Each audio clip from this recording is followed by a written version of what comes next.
Rav Waxman was definitely one of the most inspirational figures in my years when I attended yeshiva. My first interaction with Rav Waxman was getting off the airplane in Sha'alvim and being able to be greeted by him with like a warm smile, a nice hug.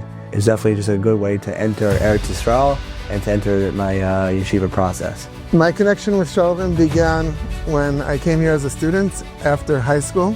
After my wife and I made Aliyah and we were living on the campus of the yeshiva, I gradually got more and more involved with the program. When I came to Sha'alvim, Rav Waxman was one of the respected American Avrechim, and I was there when Rav Waxman made the move to join the Mati Hornstein Institute as the Shana Aleph Madrich, and his role grew and grew. Beautiful to watch all along.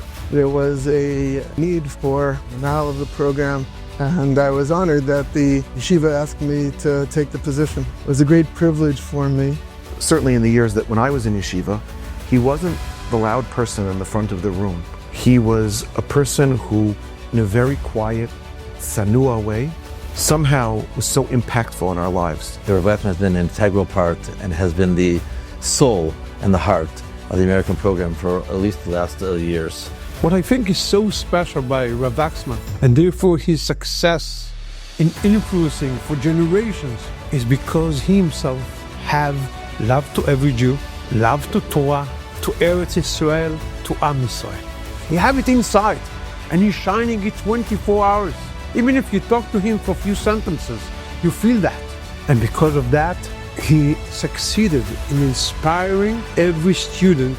You always felt with Rav Waxman that everything was real, it was deep, and he always was speaking to your soul. One of the major ways that I was impacted by Rav Waxman was the outside of the formal learning. Rav Waxman's gray couch, there have been so many deep conversations, insightful advice, and unbelievable revelations on that couch.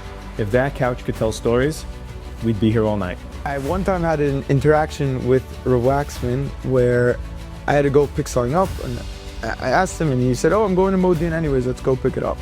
Next thing I know, we take a detour in his white Toyota. He starts taking us off-roading, and the tire light's going on, the car is shaking, so he still just took his Toyota off-roading. He didn't care about anything.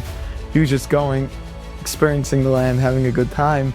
Rav Waxman's EQ is literally off the charts. It makes him a great listener, an unbelievable communicator, very respected leader. We all respect him for it, and we all benefit from it. He has single-handedly helped so many students see their way, helped direct them in their path to maximizing themselves, to finding who they are. You see in his personality and the way he conducts himself, that's something that's genuine and something sincere. The boys who have gotten married and moved on and started their own families, a lot of it has to do with the impact Rav Waxman had on them in yeshiva here.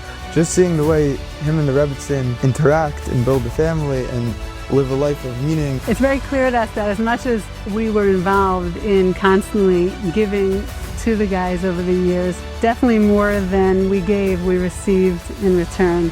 My wife is everything. My wife is a source of constant encouragement. It's incredible going through life with your best friend at your side all the time. I can definitely speak for myself, I think for my husband as well, that Yeshivat Sha'alvim and our experiences that we had here brought us tremendous enjoyment, nachas, and enriched our lives in a very special way. We all know that the main thing here is not a professional accomplishment. The main thing here is you're giving us an opportunity to just say thank you. Thank you to the Rebbeinu Shalom, thank you to your family, thank you to Yeshivat Sha'alvim for the opportunity for all of us to come back together tonight. For a parting message for Waxman, look around, see how many people, how many leaders, how many Talmidim, what you've done. Look at and see the fruits of your labor.